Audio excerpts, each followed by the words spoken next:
먼저 발표에 앞서서 감사의 말씀을 간단히 전하고 싶습니다. 우리 연구원은 작년에 충주에 개원을 했습니다. 아무래도 충주에 처음 생긴 문화재 전문 조사 법인이다 보니까 충주의 유적에 대한 정리 작업을 저희가 계획을 하고 있었고, 그 첫 번째 유적으로 선정한 것이 충주 호암동 유적이었습니다. 그러던 중에 그 충주학연구소에서 근본 세미나를 준비하신다는 소식을 들었고요. 앞으로도 충주의 역사를 이렇게 밝히는 그 목적을 같이 공유하고 있다고 생각을 합니다. 그래서 앞으로도 이렇게 상생과 협업으로 나아가길 바랍니다. 그래서 오늘 그 자리를 마련해 주신 문화원 원장님, 그리고 충주학연구소 소장님을 비롯한 관계자분들께 감사의 말씀을 전해드립니다. 발표 시작하겠습니다. 예, 목차입니다. 먼저 2장에서 충주 호암동 유적에서 확인된 분묘에 대한 개략적인 해석을 진행하고자 합니다. 그리고 기존 보고서에 있는 내용과 제 나름대로의 해석을 담아서 호암동 유적을 관망해 보고자 합니다. 그리고 이를 기반으로 3장에서는 호서 그리고 경기, 호남 지역에서 확인되는 동종의 분묘들의 비교 검토를 실시하고자 합니다. 분석에는 위계 확인을 위해서 다별량 분석법인 다차원 척도법을 이용을 하였고요. 그리고 분포권과 밀도와 권역을 설정하기 위해서 밀도 분석, 커널 덴시티를 사용하였습니다. 이를 통해서 기원전 3세기에서 2세기경에 충주 호암동 유적을 위시하여 존재하였던 정치체의 성격에 대해서 논의해 보고자 합니다.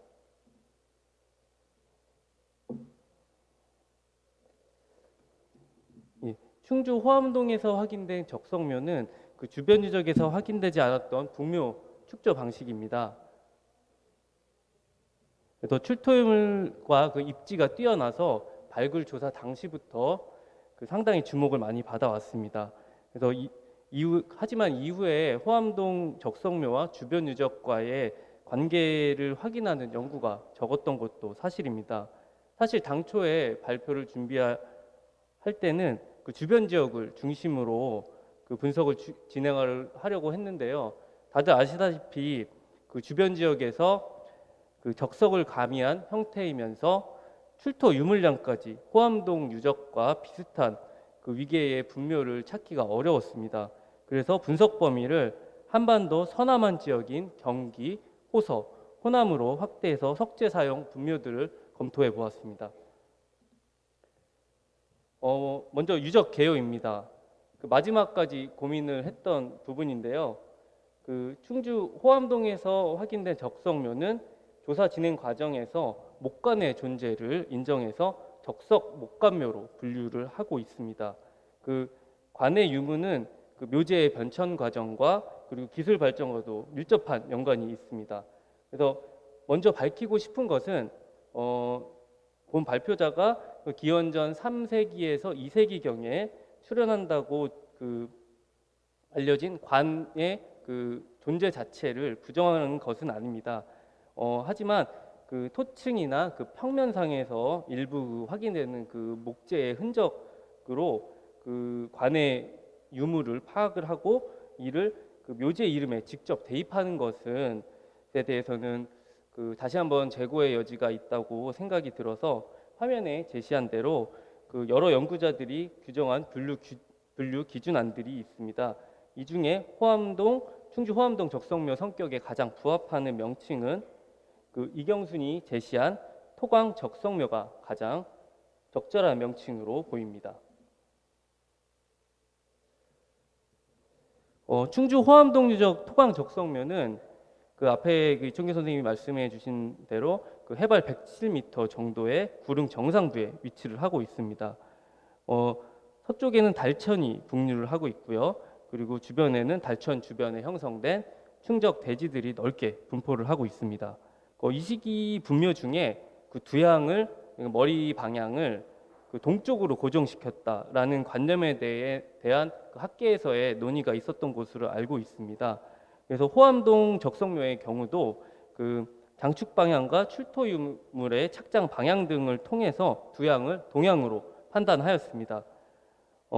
그 비교 검토를 위해서 청주 지역에서 확인된 분묘들을 검토해 보았습니다. 그 청주 오성 유적의 경우에는 남쪽의 미호천을 바라보는 방향으로 무덤이 축조가 되어 있었고요. 가경동 유적의 경우 서쪽에 위치한 성남천을 바라보는 위치로 두양이 설정되어 있음을 저희 확인을 하였습니다. 그래서 두양을 동양으로 고정한다는 그런 관념적인 개념보다는 주변의 평야와 하천을 바라볼 수 있도록 무덤을 축조하였다는 인식이 더 옳은 인식으로 보입니다. 그리고 분묘의 구조에 대해서 살펴보기에 앞서서 그 조사 과정에 대해서 간단히 살펴보겠습니다. 그 전반적인 조사의 진행은 그 천석을 배치한 그 적석부의 그 상면에 대한 조사를 먼저 진행을 하였고, 그 묘강을 상부와 그리고 하부로 구분하여서 진행을 하였습니다. 그 상면의 토층에서 그 적은 양의 돌들이 확인이 되었는데, 그 위에 상면의 적석부에 있던 그 돌들이 그 목계의 존재를 인정하면서 목계가 그 부식되면서 밑으로 쏠려 내려간 그런 양상으로 파악을 하였고요. 그 하부에는 많은 수의 그 천석들이, 그 강돌들이 배치가 되어 있었는데, 이것을 통해서 시신을 안치하고 그 상면에 그 많은 수의 천석을 집중적으로 그 배치했던 것을 그 확인을 하였습니다. 그 충주 호암동 토강적성묘는 그 봉분의 존재를 인정을 하고 있습니다. 그래서 매장 주체부 그 상부에만 적석이 확인이 되고 있는데요. 그렇지만 그 봉분의 형태와 그 천석의 배치는 그 한평 초포리 유적이나 화순 대곡리 유적처럼 그 봉분에 전반적으로 존재하였을 것으로 보이지만, 그 후대의 그 지형 상평으로 그 있던 천석들이 유실이 되었던 것으로 보입니다. 유물에 대해서 살펴보겠습니다. 그 출토된 유물은 총 21점이고 그 청동기가 전체 유물의 대부분을 차지를 하고 있습니다. 더욱이 그 무기류와 공규류가 다양하게 확인이 되었습니다. 의뢰구는 동경 한 점인데 무기류에 비해 적은 비율로 확인이 되었는데요.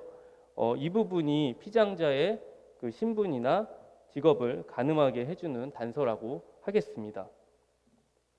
그 출토 유물을 피장자와 함께 그 배치했던 부장품과 매장 의뢰를 집행했던 그 사람들이 그 후에 봉헌한 봉헌품으로 구분을 해보았습니다. 그 피장자를 위한 부장품은 경, 그리고 검, 그리고 과, 그리고 모, 주로 무기류로 볼 수 있고요. 그리고 봉헌품으로는 그 동사, 동착, 동부 등 주로 공구류로인 것으로 봤을 때 이것을 매장 의식과 연관지어 볼 수 있겠습니다. 그리고 그 청동 도끼가 동부편이 그 공부와 그리고 그 끝부분과 그 날 부분이 그 분리돼서 출토가 되었는데요. 이것은 그 장례를 치르는 그 과정 속에서 일부러 회기라는 용어를 쓰는데 그 회기하였던 것으로 보입니다.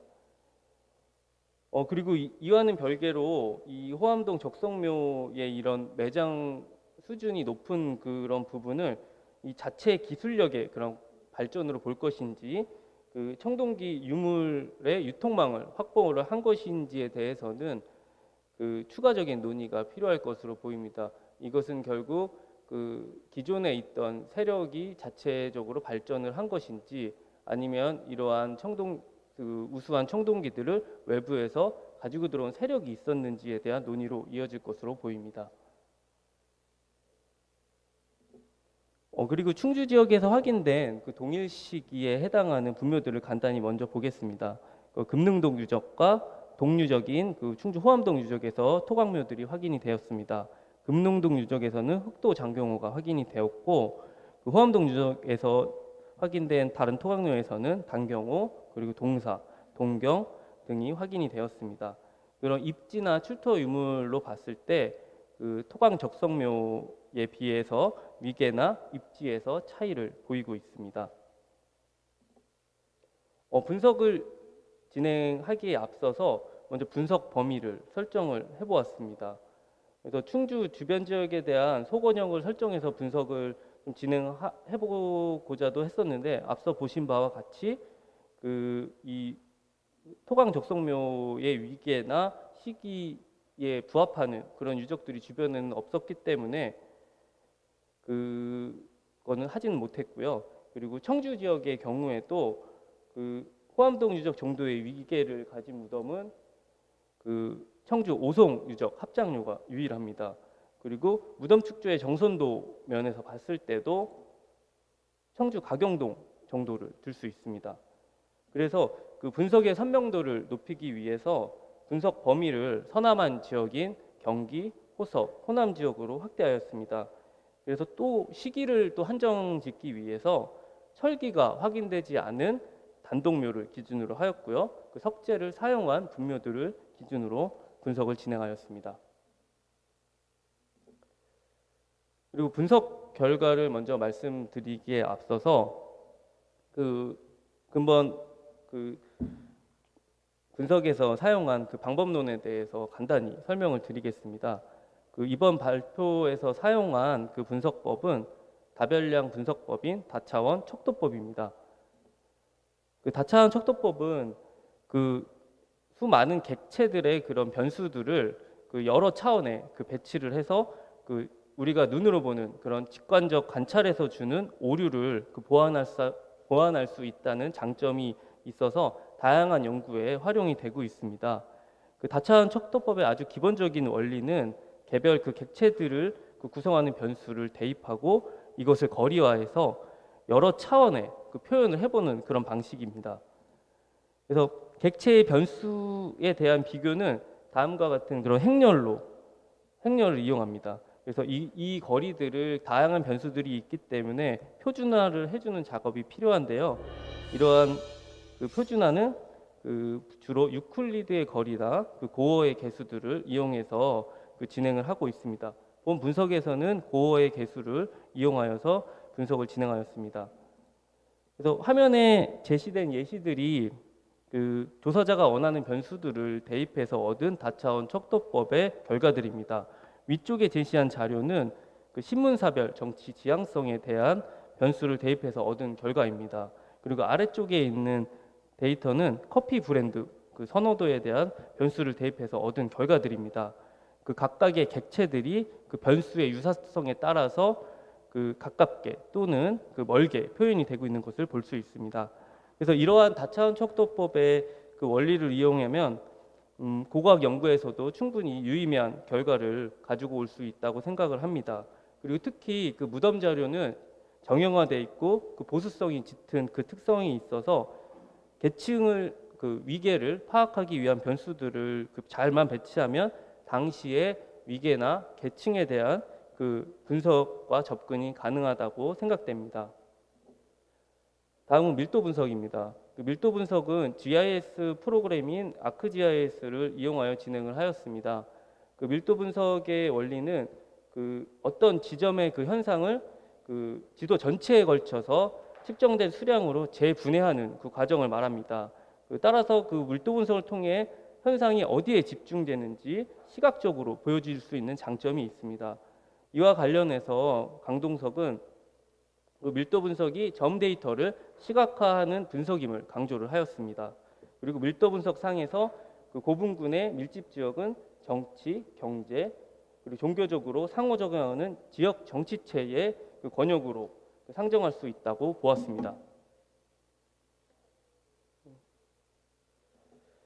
분석을 위해서 설정한 변수들에 대해서 간단히 살펴보겠습니다. 아쉽게도 사용된 분묘 중에 매장 주체부, 그러니까 무덤 자체가 훼손된 무덤들이 많이 있어서 무덤과 관련된 유구와 관련된 변수는 최소화해서 분석을 진행했습니다. 유구의 형태는 크게 석곽형, 유사석곽형, 석관형, 그리고 위석형, 그리고 적석형으로 구분을 해보았습니다. 유물 관련 변수는 유물의 재질, 그리고 종류, 출토량을 표준화해서 사용을 하였습니다. 표준화에는 심슨의 다양성 계수를 이용하였습니다.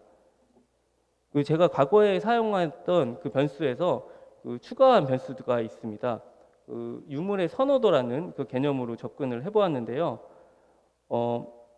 부장품쯤의 그 위계성이나 그 선호도의 비중을 의뢰구 그리고 무기류, 공구류 순으로 설정해서 그 개별 가중치를 설정을 하였고 그 개별 유물들의 점수를 달리 해가며 그 분석을 진행해 보았습니다. 그 분석 결과 그 2차원에서 그 변형도가 1.5 이하로 떨어지고 있고요. 2차원의 그래프에서 분석을 실시하였습니다. 이와 관련해서는 그 과거의 그 권학수, 김범철의 지적과 같이 그 변형도를 1.5 이하로 그 낮춰야 그 분석의 유의성을 확보할 수 있다는 의견에 저도 적극 동의를 하는 바입니다. 그래서 임의의 구분선을 기준으로 그 분묘군이 양쪽으로 양분되는 그 양상을 보이고 있습니다. 그 여러 가지 변수들을 고려하여 보았을 때 그 좌측에 위치하는 그 분묘군이 더욱 위계가 그래서 계층이 높은 그 분묘로 보입니다. 그래서 좌측에 집중된 집단도 그 두 개의 군집으로 또 분할이 되는데요. 그 호암동 유적은 그 좌측 하단에 비교적 독립적으로 존재를 하고 있고 부여 구복리 유적과 그래프상 이격거리가 가장 가까워서 가장 유사한 그 유적으로 판단해 볼 수 있겠습니다. 그래서 앞서 살펴본 그 MDS 그래프에서 그 좌측 집단을 두 개의 군집으로 나누었다고 말씀을 드렸는데요. 그 예산 동설이나 그 화순 대곡리 등에서 확인되는 그 다양한 의뢰구가 그 구분선의 가장 큰 그 변수인 것으로 보입니다. 역시 그 아까 이철규 선생님이 말씀하신 바와 같이 의뢰구가 그 의뢰 관련 그 유물들이 가장 큰 위계성을 보인다고 볼 수 있습니다. 그래서 충주 호암동 적성묘는 그 오른쪽 군집에 화면의 오른쪽에 보이는 군집과 더 유사성을 보이는 것으로 나타났습니다. 특히 이 부여 구복리 유적과 출토 유물에서의 유사성을 확인한 것은 상당히 유의미한 결과로 생각이 됩니다. 그 이 구복리 유적과 호암동 유적에서 확인된 그 다양한 무기류는 이 유적의 성격과 그 피장자의 그 성격을 밝히는데 아주 중요한 요인으로 작용할 것으로 보이고요. 이에 대해서는 발표 끝부분에 다시 한번 설명을 드리겠습니다. 그 유물과 관련된 변수들을 이용해서 밀도 분석을 진행을 하였습니다. 그 결과 밀도가 높은 밀집 분포권을 상정을 할 수가 있었습니다. 그래서 이들 밀집 분포권은 그 앞선 분석에서 다차원 척도법에서 그 상위군에 속하는 당연히 그런 유적들이었고요. 그리고 밀도 분석 결과 그 기원전 3에서 그 2세기에는 그 서남부 지역에 존재하였던 그 중심 정치체들은 중심지가 한 6곳에서 7곳 정도가 있었던 것으로 판단이 되고 충주 호암동 유적 주변에 존재하였을 그런 주요 정치체도 그 이들 그룹에 들어갈 만큼의 그 높은 위계를 가지고 있던 집단으로 상정해 볼 수 있겠습니다. 또 지금까지 실시한 분석과 그 분석과 그리고 이런 것에 대한 정치체에 대한 그리고 충주 지역에 있어 정치체에 대한 그 결과를 그 뽑아내기 위해서는 그 이론적 배경이 있어야 된다고 생각을 합니다. 그래서 몇 가지 이론적 전제를 소개하겠습니다. 그 첫 번째는 그 청동기 시대부터 이어지는 그 묘제의 변화 양상입니다. 무덤의 변화 양상이고 그 두 번째는 시기 구분과 편년에 대한 전반적인 그런 연구 경향입니다. 그리고 세 번째는 국가 성립 이전의 음락이나 그 국의 개념에 대해서 먼저 살펴봐야 될 것 같고요. 네 번째는 마한 이전 한반도 중서남부 지역에 존재하였다고 알려져 있는 진국과 관련된 논의입니다. 먼저 편년안입니다. 그 기본적으로 한국 고고학에서는 청동기 시대, 초기철기 시대, 그리고 원삼국 시대의 시기 구반을 유지를 하고 있습니다. 그 중에서도 호서 지역은 그 청동기 시대 전기에서 그 중기로 넘어가는 이 과도기에서 전기에 있던 문화형들인 가락동 유형이나 역삼동 유형에서 송국리 문화라는 그 문화 집단으로 변하게 됩니다. 그래서 이에 따라서 그 주요 묘제도 송국리형 묘제로 전환이 되는 양상을 보여줍니다. 물론 전기부터 사용하던 그 묘제인 그 지성묘, 그러니까 고인돌도 계속 이어지는 양상을 보여주고 있습니다. 더불어 최근에는 그 아까 이청규 선생님께서 말씀해 주신 바와 같이 그 중국의 동북지방과의 연관성을 강조하는 그 시기 부분들도 시도가 되고 있고, 그 집단과 그 문화적 공통성을 확인하는 그 연구들이 점점 늘어나고 있습니다. 그리고 우리 민족의 그 최초의 국가인 고조선을 아예 시기 구분 안에 넣는 그런 시기 구분안들도, 편년안들도 계속해서 제시되고 있는 그런 상황입니다. 앞서 말씀드린 바와 같이 그 묘제의 변화는 그 집단의 이주나 변화를 상정할 수 있을 아주 중요한 정치적, 사회적 큰 변화입니다. 그래서 호서 지역의 경우 전기에는 고인돌이 축조되고요. 그리고 송국리 문화로 전이되는 과정에서는 주요 묘제가 석간묘, 그리고 석계토각묘 등 그 송국리형 묘제로 변화를 하게 됩니다. 연구자들이 그 초기에는 그 지성묘 집단, 그러니까 고인돌을 쓰는 고인돌 집단과 송국리 문화 집단이 서로 그 배타적인 그런 관계에 있다고 보았는데, 최근에는 그것보다는 그 공존 쪽으로 그 무게가 실리고 있는 것 같습니다.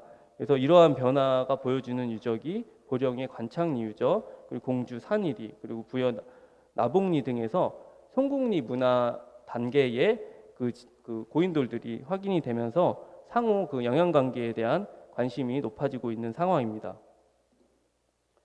그리고 세영동검의 등장과 더불어서 그 중국 동북지방과의 그 적석 관련 그런 묘제들이 추가가 됩니다. 화면에 제시한 유적은 그 여순의 윤가촌 유적의 적석묘입니다. 한반도에서 확인되고 있는 적석 관련 분묘와 유사성을 보이고 있습니다. 그 다음은 그 음락의 개념과 국의 개념을 고고학적인 측면에서 연구자들이 어떻게 바라봤는지 살펴보겠습니다. 먼저 이현에는 그 음락 집단을 그 초기에는 그 500가에서 600가 미만의 소규모 집단으로 보았고요. 그 지배자는 소량의 청동기를 그 보유한 존재로 파악을 하였습니다. 이청규는 그 한반도에서 국을 칭할 수 있는 정치체의 등장 시점을 단유경, 그 꼭지가 2개 있는 그 거울에 그것을 부장한 묘가 출현하는 시점으로 보았습니다. 여러 정치체 중에서도 그 수장 무덤에 단유경과 청동기를 부장하는 정치체를 국으로 그 칭할 수 있다고 보았습니다. 그리고 이희주는 그 사만소국 성립 이전, 그 마한의 성립 이전의 단계를 단순한 그 음락 사회로 볼 수는 없고, 음락 연합체를 이룬 그 큰 규모의 그 단체도 있었고, 그 지역도 있었고, 그리고 음락이 그냥 산재에 있던 그런 지역도 있었을 것으로 추정을 하고 있습니다. 그 다음은 그 마한 이전에 있던 그 한반도 그 중남부 지역에 존재했던 그 진국에 대해서 간단히 살펴보겠습니다. 그 진국의 실체에 대한 고고학적 접근은 사실 크게 그렇게 이루어진 바는 없습니다. 그래서 그 이연에는 그 한반도 중남부 지역에서 철기를 반출하지 않는 그런 청동 유물만 그 부장하는 그런 무덤을 그 기원전 3에서 2세기로 보았고요. 송국리 문화 집단과 통합한, 그 이전에 원래 있었던 송국리 문화 집단과 통합한 세력으로 보았습니다. 이들 정치 집단들은 주로 충남과 그 전라도 지역을 중심으로 분포하고 있다고 보았습니다. 그리고 이희주는 그 마한 소국의 형성 과정을 이전에 존재하였던 진국으로부터 찾고자 하였습니다. 앞서 실시한 분석과 그 살펴본 이론적 배경들을 기반으로 충주 호암동 토광적성묘와 그 충주 지역에 있었던 그 정치체에 대해서 살펴보도록 하겠습니다. 그 충주 호암동 유적의 위치는 기존의 진국의 그 중심지로 연구자들이 비정하고 있는 금강유역과는 멀리 떨어진 곳에서 확인이 되었습니다. 분석을 통해 보았을 때도 그 기원전 3세기에서 2세기 한반도 서남한 지역의 중심지는 그 송국리 문화 단계부터 핵심 지역으로 지목되었던 그 금강이나 만경강 유역으로 볼 수 있겠습니다. 충주 호암동 유적이 그 한강 유역에서 이렇게 확인된 것이 시사하는 바가 크다고 볼 수가 있는데요. 이런 것들은 그 마한 성립 이전에 존재했던 정치체인 그 진국의 그 권역을 설정하는 데도 큰 도움이 된다고 생각을 합니다. 이연회가 지적한 바와 같이 그 진국의 그 성립은 송국리 문화권을 기반으로 한 지역에서 이루어졌을 가능성이 크기 때문입니다. 이러한 맥락에서 현재까지 호서 지역에서 확인된 송국리 문화의 동변은 동쪽 끝은 증평 석곡리로 금강의 지류인 증평에 있는 보강천의 하류입니다. 송국리 문화 단계까지는 아직까지는 금강 유역권에 위치하고 있던 그 정치체가 진국 단계인 기원전 3세기 경부터는 한강 유역인 충주 지역까지 세력권을 확장했다고 볼 수도 있겠습니다. 이런 것들은 본인들이 가지고 있던 세력이나 힘을 확장한 것으로 해석할 수도 있겠습니다. 따라서 진국 단계인 기원전 3에서 2세기경의 충주 지역은 비교적 큰 규모의 음락 집단이 있었던 곳으로 상정해 볼 수 있겠습니다. 앞서 밝힌 바와 같이 호암동 토광족성묘에서 다양한 무기류가 확인이 되었습니다. 이를 통해서 충주 호암동 토광족성묘의 피장자의 성격을 종교 직능자, 그러니까 아까 선생님께서 말씀해 주신 바와 같이 샤먼이나 그런 무당과 관련된 것보다는 수장층에 해당하는 무장의 그런 무덤으로 파악해 볼 수 있겠습니다. 왼쪽은 발굴 조사 당시에 호암동 적성묘 주변의 경관입니다. 그리고 오른쪽은 체육관 건립 이후에 호암동 적성묘에 복원된 모습입니다. 사실 많은 유적들이 발굴 조사 이후에 현지 보존이 되거나 이전 복원되는 경우가 있습니다. 그렇지만 그 이후에 그런 것들이 잘 활용되기는 사실 현실적 어려움이 있습니다. 그래서 이에 대한 홍보랑 그리고 활용 방안에 대한 추후 연구들이 많이 필요할 것으로 보입니다. 추가적으로 올해 확인된 적성묘를 소개하고자 합니다. 기호문화재연구원에서 발굴 조사를 하였고요. 김제 대동리에 위치한 유적입니다. 내부에 적석 시설을 설치했고, 그리고 매장 주체부에서 경영 동기와 청동 폐식들이 확인돼서 주목된 유적입니다. 역시 중국의 동북 지역과 연관된 유물들입니다. 마지막으로 이 발표를 준비하면서 사실 아쉬웠던 부분이 있습니다. 내가 석재를 사용한 분묘들을 위주로 분석을 진행을 하였는데요. 석재가 사용되지 않은 단순 토광묘들까지 동일 시기의 무덤들을 다 분석을 했다면 좀 더 심도 깊은 결과가 나오지 않았을까라는 좀 생각을 해보았습니다. 이러한 부분에 대한 추가적인 연구를 기대하면서 발표를 마치고자 합니다. 감사합니다.